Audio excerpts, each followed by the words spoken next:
Hey everybody, and welcome to part 4 of the Arid Heights Park playthrough. Now again, sorry it's taken a little bit longer than I thought again to get this video out.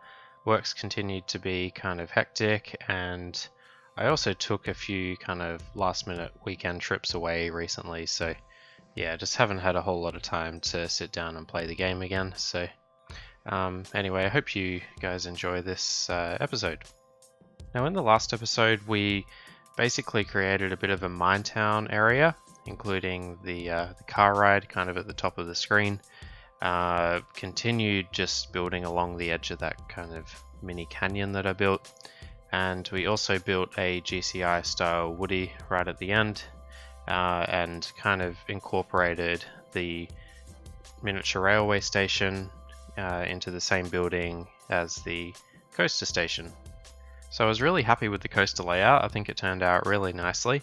It's kind of twists and turns its way around the terrain, and yeah, but apart from, yeah, I think the layout was good, but it looked kind of under supported in places, especially around the top of the lift hill, where most coasters in reality have, you know, the majority of its, well, that's where the chunkiest bit of the support structure is generally. So I wanted to get some, you know, more substantial looking supports there, which is kind of tricky to do in RCT1 without zero clearance checks like in OpenRCT2. But anyway, I ended up using the Heartline Twister coaster as like the support structure, I guess. I tried it like before I did the recording with just wooden coaster tracks, the steep pieces, but they look kind of funny. So I thought I'd give the Heartline Twister coaster a go, and now when you paint the track brown, it actually looks like, you know, if you kind of squint your eyes, it kind of looks like wooden supports. So yeah, I was pretty happy with the way that turned out. It looks you know, not hugely convincing, but it worked for me.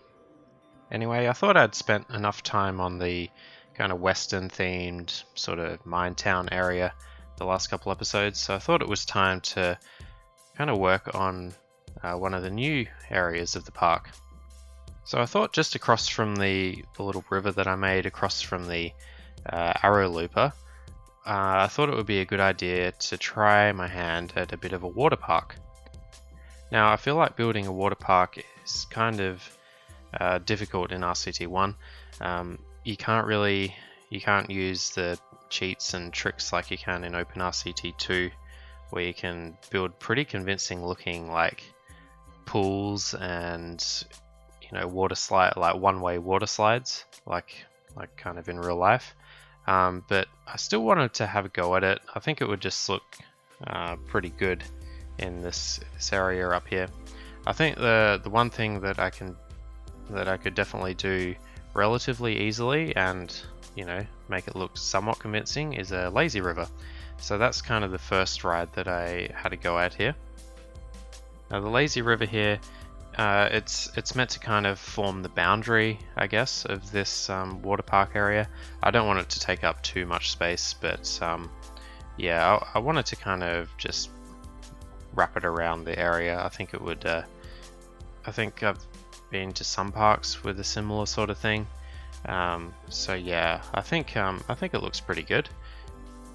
Yeah, the idea is basically to have the lazy river as the boundary, and then have a couple bridges over the lazy river into the, you know, main area of the water park, and just have another mini boundary that of path that goes on the other side of the lazy river.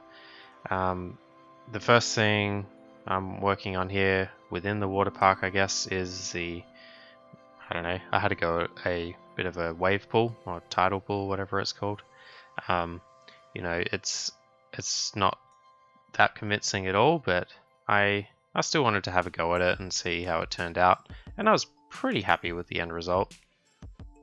I just kind of used the terrain painter, or the wall textures that you get in RCT1. Use the purple one. I might go back and change that later on, depending on how the general area turns out. Purple might not be the best color in the end. So yeah, just kind of covered the surrounding bit of that wall with some rock.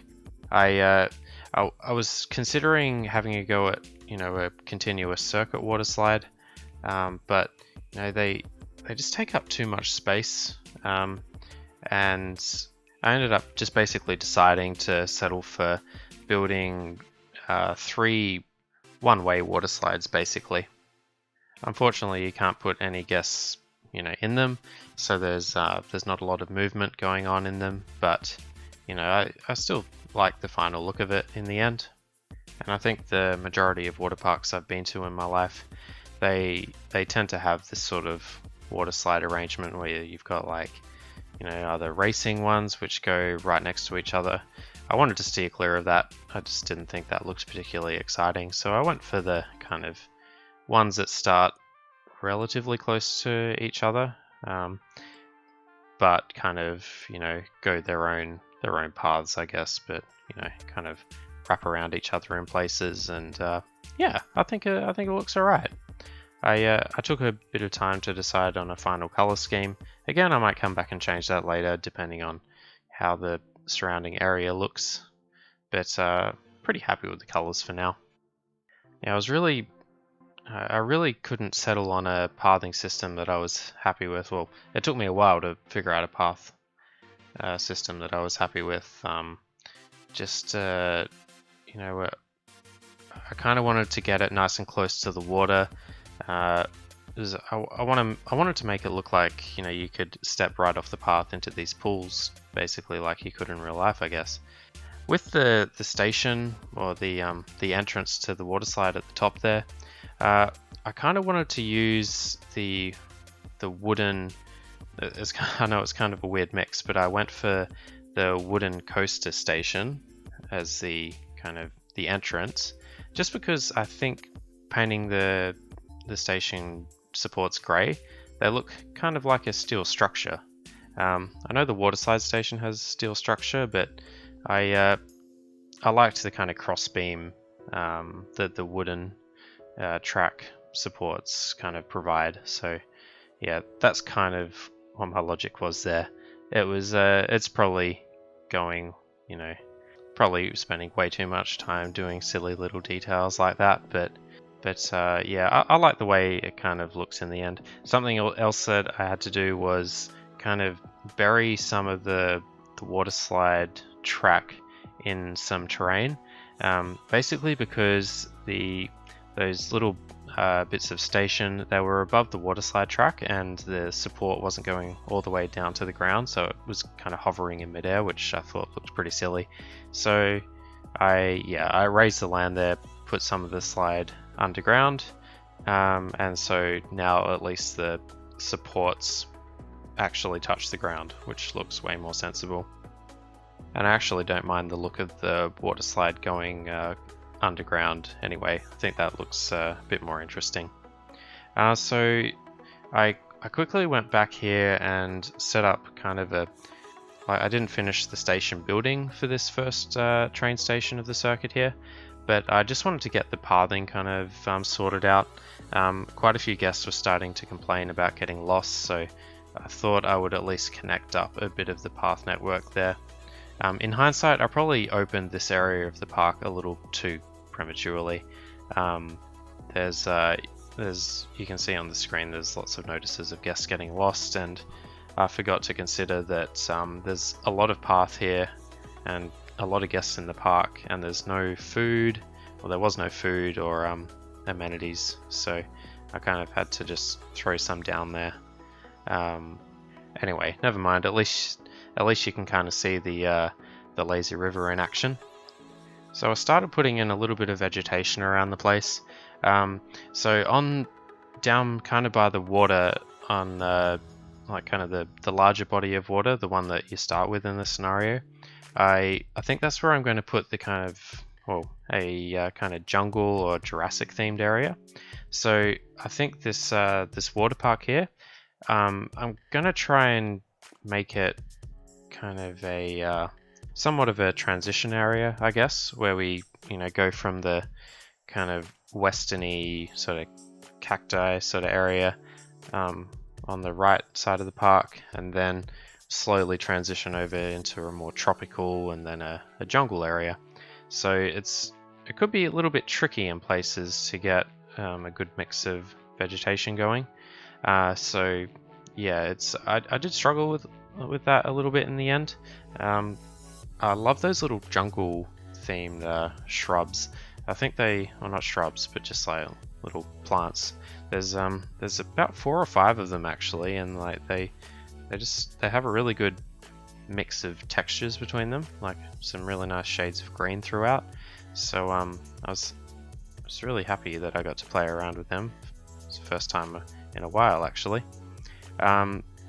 Instead of having just the lazy river as the boundary, I guess I kind of wanted to somewhat not seclude this area, but form some kind of physical barrier. So I put in a bit of elevated rock work just along the boundary.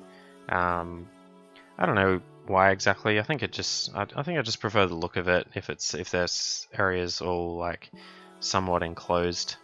I actually got the idea from Dirklink, his mega park. This he kind of did this a little bit in his park there, where he used these bits of rock and a few bits of vegetation to kind of separate areas out. And yeah, I really got a lot of inspiration from that. So that's kind of what I'm up to here.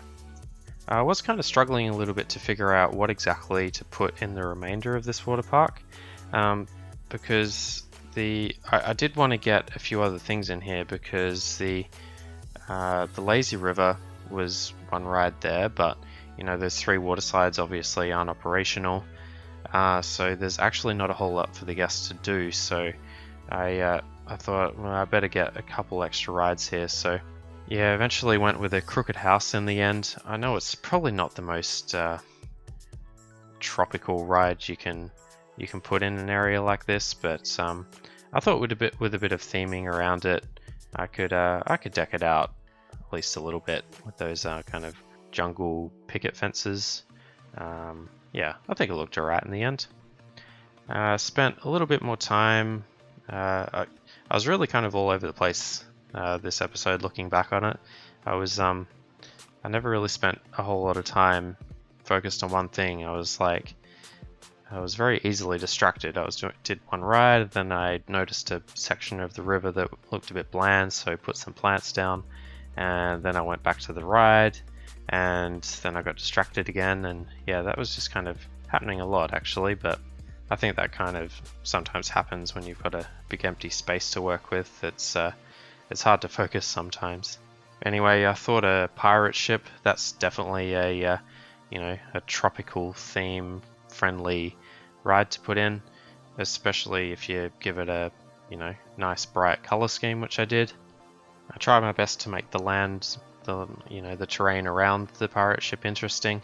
Didn't want to just have it sitting on the edge of the water. Wanted to put some rocks and stuff around that. I mean, I think I do that pretty much every time I build a pirate ship, but this is definitely no exception here.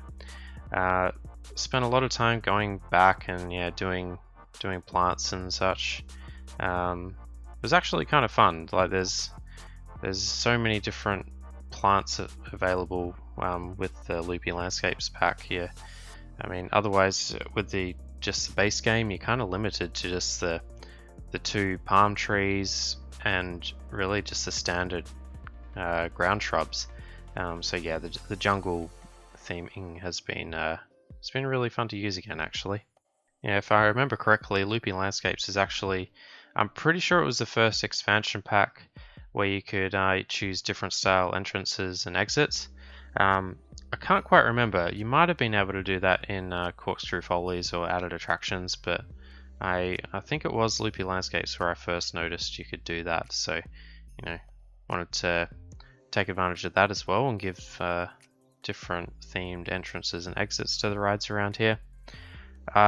Something I'd been putting off for quite a while was building or an awning for the little cafe, or it's a pizza stall, but I wanted to make it somewhat of a cafe. So yeah, I just used some wooden tracker texture again to build a kind of veranda or patio area, and I think I was happy enough with the end result there. Anyway, I think that's going to be just about it. Thank you all very much for watching.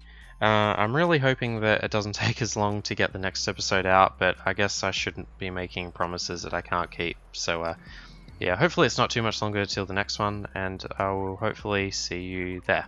Thank you very much, and we'll see you next time. Cheers, bye.